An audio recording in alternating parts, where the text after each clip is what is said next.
You found this place somehow. A video, an article, a podcast you did not mean to hear, a colleague who had changed in a way you could not name. And when you asked, they only smiled as if they had swallowed a secret and liked the taste of it. However you arrived, something brought you, and something that finds you is worth listening to. Let's be honest then. You are not starved for company. You are starved for being known. You have contacts, yes. People from work, from the gym, from church, from the estate, from the club with dead flies in the windows. You talk about sport, deadlines, mortgage rates, the idiot in management, the weather pretending not to be a threat. Safe subjects, waist-deep conversation. Nobody goes below the waterline where the wrecks are. And when someone does slip and say something true, the table goes quiet in that awkward, polished way. Or it becomes a sorrow auction, everybody flashing their bruises to win the right to hurt most. That is not friendship. That is a market with softer lighting. Some have a group, a small cell, a men's circle, a yoga room, a running pack, a prayer gathering, a band of loyal misfits clinging to one another by the elbows. For a time it works. The rules are unspoken but understood. The room feels warmer than the world. Then somebody leaves. Somebody dies. Somebody gets promoted and grows a second face. Somebody gets honest and the whole thing shivers. The anchor drifts, and suddenly you are back in the cold, but now with a memory of warmth, which is its own kind of cruelty. The dog helps, of course. The dog does not ask for your resume. And if you have found yourself talking to an artificial listener at 11 at night, not for work, not for efficiency, but because it stayed awake with you and asked the right question and did not flinch when you answered badly, then you are not uniquely strange. You are simply living in the ruins of an age that taught us to produce before it taught us to belong. You have built a life that looks correct from the outside. Title, salary, receipts, a face the room respects, a calendar that proves you matter. And yet, somewhere beneath all that polished motion, there is a splinter of grief. The life fits, but not quite. The shape is right, but the interior is off by a few vital degrees. You have not said this aloud. Maybe you have not dared finish the sentence even inside your own head. You were promised that hard work would ripen into peace. Faithfulness would become fulfillment. The faithful would be rewarded, eventually, in the old clean arithmetic. You believed it. You arranged your years around it. And now you are either still waiting, which has become a species of ache, or the reward came and was strangely hollow, which is worse because the hope had somewhere to stand, and now it does not. You tried the sensible remedies, a coach, a retreat, a new habit, a better morning, breath, notes, metrics, discipline, another app pretending to be a doorway. Some of it helped for a moment, then the slide returned.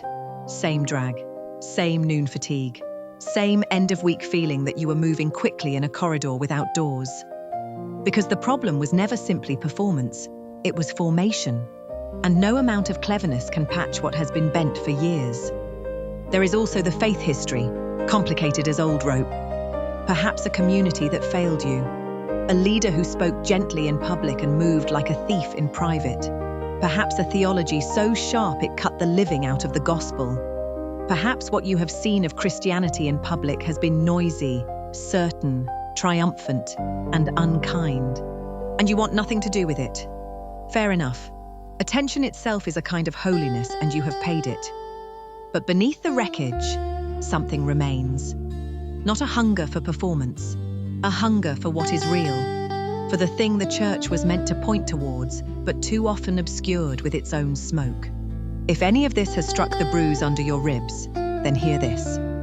You are not broken. You are not late. You are not beyond repair. You are at a threshold. The Insider's Challenge is a 6-month formation journey for marketplace leaders who have hit the wall and are ready to find out what breathes on the other side. Not a course, not coaching in a shinier coat, a daily practice, a path with steps worn into it, a fellow traveller who has gone a little further and come back with mud on his boots. From day one, you have a handler, someone who reads your journal, answers within a day, and walks beside you with no appetite except your becoming. For many, It is the first time in years that another human has paid attention to the interior life without trying to sell it back to them. The promise is not ease, the promise is truth. There are no shortcuts here. There is no formula, no tidy ladder, no silver bullet dressed in spiritual language. The promise is not ease, the promise is truth. There are no shortcuts here.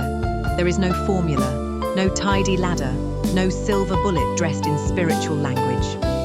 What there is a question. Small enough to fit in the time it takes to pour coffee, large enough to undo a decade of careful avoidance. What's better today? Not your numbers, not your output, not the version of you that performs well in good lighting. You, today. One honest line before the day gets its hands on you and decides for you what the answer should have been. 6 months from now, you will not have become someone else. That is not the offer. The offer is older and stranger than reinvention. You will have stopped performing the parts of yourself that were never true and started carrying the parts that always were, the ones you buried because nobody told you they were allowed to come up for air. The vines that have been in the ground the longest produce the deepest fruit. Nothing about your years, your wounds, your wrong turns, your wasted Tuesdays was wasted. It was waiting. You do not need to believe all of this yet. You do not need to have the language for it, or the certainty, or even the hope.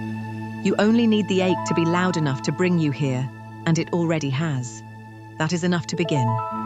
You are heard, you are accepted, you are loved. Not because you finally got it right, because you never had to. What's better today? What's better today/challenge. Find out if you're ready. If none of this found its mark, that is all right too. Walk away, live your week, come back when the ache gets louder. It usually does.